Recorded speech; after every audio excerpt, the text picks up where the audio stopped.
হয় বৰ্তমান মই 33 কাণ্ট্ৰিজ কভাৰ কৰি লৈছোঁ ইতিমধ্যে আৰু 34 কাণ্ট্ৰিজ মোৰ টাৰ্গেটলৈ বাকী আছে গুৱাহাটীৰ পৰা আৰম্ভ কৰিছিলোঁ গুৱাহাটীৰ পৰা মোৰ অসমৰ পৰা মোৰ মটৰচাইকেল বাহনখন লৈ ষ্টাৰ্ট কৰিছিলোঁ প্ৰথমে মই গুচি গৈছিলোঁ আমাৰ ওচৰৰ নেইবাৰিং কাণ্ট্ৰি যোনখন হ'ল নেপালৰ পৰা মই আহি গৈছিলোঁ ডুবাইলৈকে কাৰণ মোৰ ফ্লাইট ল'বলগীয়া হৈছিলে মুম্বাইৰ পৰা ডুবাইলৈকে তেনেকৈ UAE ষ্টাৰ্ট কৰি আটাইকেইখন মিডল ইষ্ট কাণ্ট্ৰি কভাৰ কৰি ইউৰোপৰ অলমষ্ট 18খন মান কমপ্লিট কৰিলোঁ কৰি আহি মই লণ্ডন সোমালোঁ তেনেকৈ এতিয়ালৈকে 33খন কমপ্লিট হৈছে ভিজা ওলাওঁতে বহুত প্ৰব্লেম হৈছিলে প্ৰথম কেইখনমান যিখিনি যেনে চেনজেন ভিজা আৰু UK ভিজা সেইকেইখন নোহোৱাকৈ আপুনি কাণ্ট্ৰি এৰিব নোৱাৰে চ' সেইকেইখন মই তাতেই উলিয়াইছিলোঁ তাৰ কাৰণে বহুত ডকুমেণ্টৰ দৰকাৰ পৰিছিলে মই দুবাৰকৈ কেলকাতা আহিব লগা হৈছিলে সেইটোও নিজৰ খৰচত আহিছিলোঁ সেইকেইখন লৈহে মই ওলাইছিলোঁ বাকী ডুবাই ভিজা যেনেকৈ মোক ডুবাইৰ অসমীয়া ছোৱালী প্ৰবাসী অসমীয়া মানুহ তেওঁ মোক হেল্প কৰি উলিয়াই দিলে পইচা নল'লে তাইৰ মনশ্ৰী বুলি ছোৱালী এজনী আছে সুৰুজ ট্ৰেভেলছ তেওঁলোকে তাতে মোক সেইটো দিলে তেনেকৈ কাটাৰত অমিতাভ দা আছিলে অসমীয়া হয় তেওঁ মোক কাটাৰৰ ভিজাখন কৰি দিলে কাৰণ তেওঁলোকে গম পাইছে যে অসমীয়া ছোৱালী এজনী আহি আছে আমাৰ কাণ্ট্ৰিলৈ অসমখন ৰিপ্ৰেজেণ্ট কৰিবলৈ ইণ্ডিয়াখন ৰিপ্ৰেজেণ্ট কৰিবলৈ তেওঁলোকে হেল্পিং হেণ্ড হিচাপে অসমীয়া হিচাপে ওলাই আহি মোক ভিজা উলিয়াই দিছিলে কিন্তু যেনেকৈ চাইনা ভিজা ওলোৱাটো বহুত ডাঙৰ চেলেঞ্জ হয় আৰু মই চাইনা ভিজা ওলাব পাৰিলোঁ আপোনাৰ জৰ্জিয়াত তাতে মই 10 দিন থাকিব লগা হ'ল সেইটো গোটেই মানে বহুত কষ্টকৰ এটা জাৰ্ণি আছিলে মানে জৰ্জিয়াত 10 দিন থকাটো চাইনা ভিজা আল্টিমেটলি জৰ্জিয়াত উলিয়ালোঁ আৰু বহুত দিন মই ফচি থাকিলোঁ জৰ্ডেনত কাৰণ জৰ্ডেনৰ ওচৰতে লাগি আছে আপোনাৰ ইৰাক মোৰ ইৰাকৰ প্লেন আছিলে ইৰাকৰ মই ভিজা পাম বুলি তেওঁলোকে ইৰাক এম্বেচিত মই যেতিয়া গৈছিলোঁ তেখেতে কৈছিলে উইদিন 3 ডেজ পাই যাম উইদিন 5 ডেজ পাই যাম সেনেকৈ ৰখোতে ইট ৱাজ 13 ডেজ মই য'ত ৰখি থাকিবলগীয়া হ'ল বাট মই আল্টিমেটলি ভিজাখন নাপালোঁ কাৰণ তাতে কিবা কিবি ইছ্যুজ হৈছিলে আৰু নেক্সট কাণ্ট্ৰি আছিলে ইৰাণ চ' আৰু মইতো যাবই লাগিব সেইটো কাৰণে গোটেইখন মই আকৌ চাউদি আৰবিয়া ট্ৰেভেল কৰি আহিব লগা হ'ল উভতি UAE-লৈকে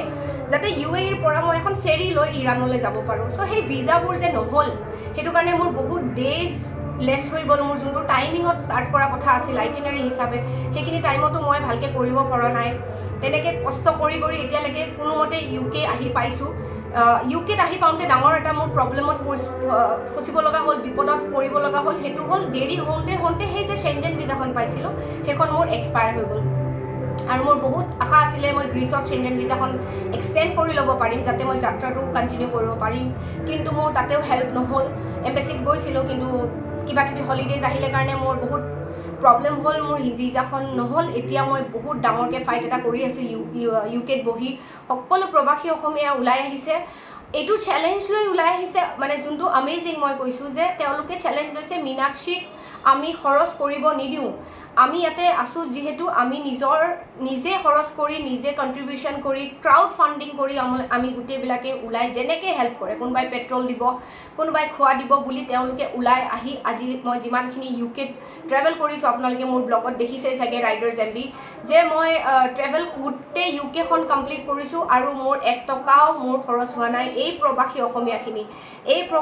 অসমীয়াখিনিৰ মনৰ ভিতৰত যোনখিনি অসমীয়াৰ প্ৰতি বা অসমৰ প্ৰতি যিখিনি মৰম আছে সেই মৰমখিনিৰ কাৰণে তেওঁলোকে মোক এইখিনি সহায় কৰিছে মোৰ অসমৰ নাম্বাৰ প্লেট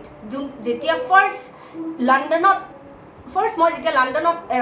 সোমাইছিলোঁ এণ্টাৰ কৰিছিলোঁ তেওঁলোকে মোৰ নাম্বাৰ প্লেটখন দেখি ইম'চনেল হৈ গৈছিলে মই চকুৰ পানী দেখিছোঁ কাৰণ তেওঁলোকে এতিয়াও সেই দূৰত থাকিব পাৰে কিন্তু ভিতৰি গোটেই পিয়'ৰ অসমীয়া হৈ আছে আৰু সেইটো মৰম মই বাহিৰত আহি পূৰা বুজি পাইছোঁ যিখিনি প্ৰবাসী অসমীয়া আছে খুব বেছি কালচাৰেলি বিহু পাতি আছে অসমীয়া সৰু ল'ৰা ছোৱালীক অসমীয়া গান বিহু ডান্স সকলো শিকাইছে অসমীয়া ক'ব পাৰে খুব সুন্দৰকৈ অসমীয়া ক'ব পাৰে চ' তেওঁলোকৰ পূৰা ইম'শ্যন আছে তেওঁলোকে উঠি আহিছে মোক হেল্প কৰিব আৰু বহুতখিনি হেল্প পাইছোঁ মোৰ UKত এটকাও খৰচ হোৱা নাই তেনেকৈ মই জাৰ্মানীত সহায় পাইছোঁ তাৰপিছত বাহৰিনত বহুত ধুনীয়াকৈ মোৰ বা এজনী হৈ গ'ল নিবেদিতা বা তেওঁ চবকে কৈ দিলে যে এই ছোৱালীজনীক আমি সকলোৱে সহায় কৰিব লাগিব সেই ভগৱানে প্লেন কৰিছে মই সেইটোৱে ক'ম ভগৱানে প্লেন কৰিছে এই আটাইখিনি মানুহ মোৰ ৰাস্তাত পঠিয়াই দিছে যাতে মই এই ৰেকৰ্ডটো কমপ্লিট কৰিব পাৰোঁ তেনেকৈ মানে অসমীয়া প্ৰবাসী মোক এতিয়া হেল্প কৰিছে আৰু আগলৈকে হেল্প কৰিব মই জানো এই যাত্ৰাত মোৰ বহুতো প্ৰত্যাহ্বান মই ফেচ কৰিব লগা হৈছিলে যেনেকৈ মোৰ এক্সিডেণ্টো হৈছিলে আৰু এক্সিডেণ্ট হৈছিলে আপোনাৰ আৰ্মেনিয়াত কাৰণ হঠাৎ আহিছিলে আপোনাৰ স্নো ষ্টৰ্ম একদম বৰফ মানে ছাইডেদি আহিছিলে আৰু মই বাইক লৈ ওলাই গৈছিলোঁ জৰ্জিয়ালৈকে যাওঁতে হঠাৎ দেখিলোঁ মানে স্নো ষ্টৰ্ম আহি গ'ল আৰু মই খুব বেয়াকৈ বাগৰি পৰিছিলোঁ উইথ মাই লাগেজ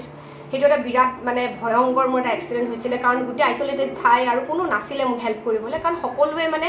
মাউণ্টেইন এখনত আমি আছিলোঁ চ' মাউণ্টেইনৰ পৰা আৰ্মেনিয়া টাউনলৈ সকলোৱে অহাৰ চেষ্টা কৰিছিলে আৰু মই এইটো গম নাপালোঁ চ' তাৰপিছত আল্টিমেটলি মই এম্বেচিলৈ কল কৰিলোঁ তেওঁলোকে আহি মোক ৰেস্কিউ কৰিলে সেইটো এটা মই মানে পাহৰিব নোৱাৰা এটা মোৰ চেলেঞ্জ হৈছিলে তাৰ উপৰি চাউদি আৰবিয়াত মই খুব বেয়াকৈ চেণ্ড ষ্টৰ্ম পাইছিলোঁ য'ত মোৰ জাষ্ট 400cc বাইক হয় ইমান হেভি বাইক নহয় তাতে কি হয় বহুত হাই স্পীডত চলাব লাগে যিহেতু বিগ হাইৱেজ তাতে চেণ্ড ষ্টৰ্ম আহি গৈছিলে চেণ্ড মুখত মাৰি গৈছিলে আৰু মোৰ বাইকখন এনেকৈ লৰাই থৈ গৈছিলে ট্ৰাক যেতিয়া ক্ৰছ অভাৰ কৰি গৈছিলে মোৰ ইম্বেলেঞ্চো হৈ যায় বহুতবাৰ এনেকুৱা হৈছিলে সেইবোৰ চেলেঞ্জেছ মই বহুত পাইছিলোঁ তেনেকৈ কৰি কৰি কিন্তু আগুৱাই গৈ থাকিলোঁ আটাইতকৈ ভাল লগীয়া অভিজ্ঞতা মোৰ এইটোৱে যে মই চাগে এই ৰাইডটোত নিজকে সলনি কৰিব পাৰিছোঁ এজন ভাল হিউমেন বিং হ'বলৈ চাগে চেষ্টা কৰি আছোঁ যোনটো মই চাগে নাছিলোঁ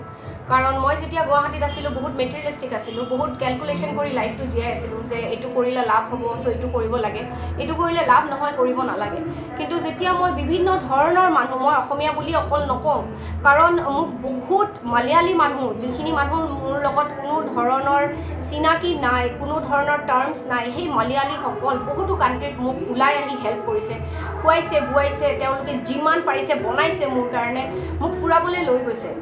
তাৰপিছতো মই যাৰ লেংগুৱেজ নাজানো কিছুমান ফৰেনাৰ্ছ আছে যেনেকৈ টাৰ্কিটো হৈছে তেনেকৈ মোৰ জৰ্জিয়াটো কিছুমান আছে য'ৰ লোকেল হয় তেওঁলোকে চাৰ্বিয়াত হৈছে ৰোমানিয়াত হৈছে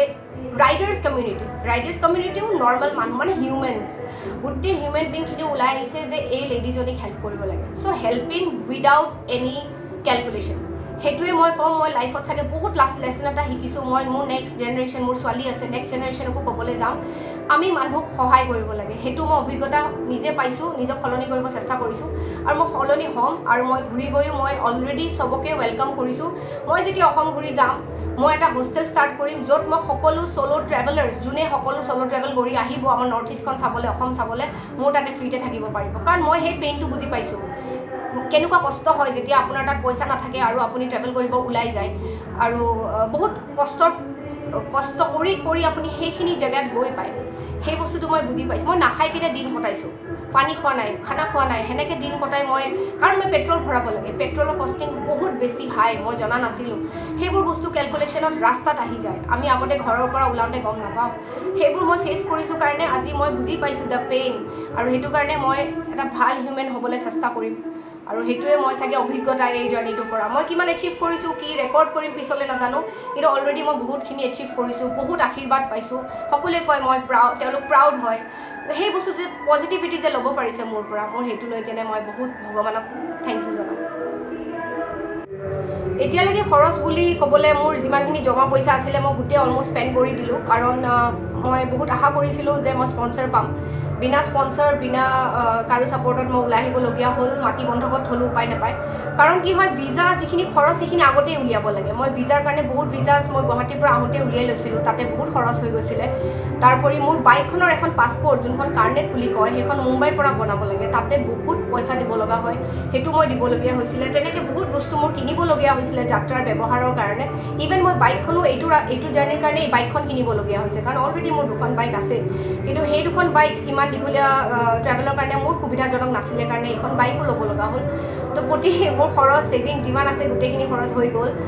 সেনেকৈয়ে মই কিন্তু চেলেঞ্জ লৈ জেদতে ওলাই আহিছিলোঁ যে 67 কাণ্ট্ৰিজ মই কৰিম এটা ৱৰ্ল্ড ৰেকৰ্ড মই কৰিম বেচিকেলি অসমীয়া আৰু নৰ্থ ইষ্টখন এক্সপ্ল'ৰ কৰি নৰ্থ ইষ্টখনৰ বিষয়ে যাতে জানে মানুহে কয় অসম ক'ত আছে সেই কুৱেশ্যনটো যাতে মোক নুসুধে মানুহ যাতে জানে অসমৰ পৰা অ'কে ছোৱালীজনী যে আহিছিলে ইণ্ডিয়াৰ অসমৰ সেইটো এটা ছেট আপ কৰিবৰ কাৰণে এইটো চেলেঞ্জ লৈ ওলাই আহিছোঁ আৰু মই আশাও কৰিছোঁ যে এতিয়া মই হেল্প পোৱা নাই